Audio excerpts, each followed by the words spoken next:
Menstrual cycle या मासिक धर्म, इसके बारे में बात करूं और भारत में महिलाओं की दशा की बात ना करूं तो गलत हो जाएगा। यहां महिलाओं की दशा क्या है? अगर वो पीरियड में है तो उसे किचन नहीं घुसने दिया जाएगा, उसे कुछ छूने नहीं दिया जाएगा, पूजा पाठ करने नहीं दिया जाएगा, कोई भी शुभ काम करने नहीं दिया जाएगा। फिलहाल ये आज की परंपरा नहीं है, ये बहुत पुराने समय की परंपरा है। उस समय जिस समय लोग ये भी नहीं जानते होंगे कि मेंस्ट्रुअल साइकिल जो है वो 4 फेजों में विभक्त होता है। ठीक है, अब देखिए हिंदू धर्म में एक सभ्यता है कि 1 साल के अंदर अगर कोई बच्चा डेथ करता है तो 3 दिनों का छूतक होता है, 3 दिनों का रिचुअल होता है, और 1 साल से ऊपर अगर कोई डेथ करता है तो 10 दिनों का रिचुअल होता है।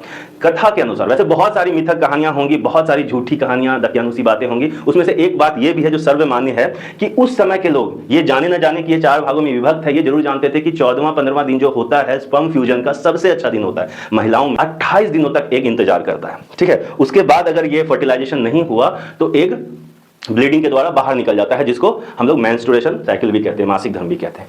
अब उस समय के पौराणिक लोग, उस समय के सभ्यता के लोग ये मानते थे कि ये जो ब्लीडिंग हुआ है इसमें एक जीव की मृत्यु हुई है। ठीक है, और अगर एक जीव की मृत्यु हुई है तो 3 दिनों का छूतक महिला को रखना जरूरी है, और इस कारण से उसे 3 दिन तक ना तो कुछ छूने दिया जाता था, ना पूजा पाठ, ना कोई शुभ काम में उसे आगे रखा जाता था, उसे बिल्कुल छुआछूत की तरह किसी कोने में धकेल दिया जाता था। और यही सभ्यता आज भी चल रही है, अभी भी चल रही है। बड़े बड़े शहरों में हो सकता है ना हो, लेकिन आप छोटे छोटे शहरों में आ जाएं, गांव में आ जाएं, कट्टर तरीके से लोग ऐसा मानते हैं। ठीक है, अभी भी दिमाग का विकास नहीं हुआ है यहाँ पे।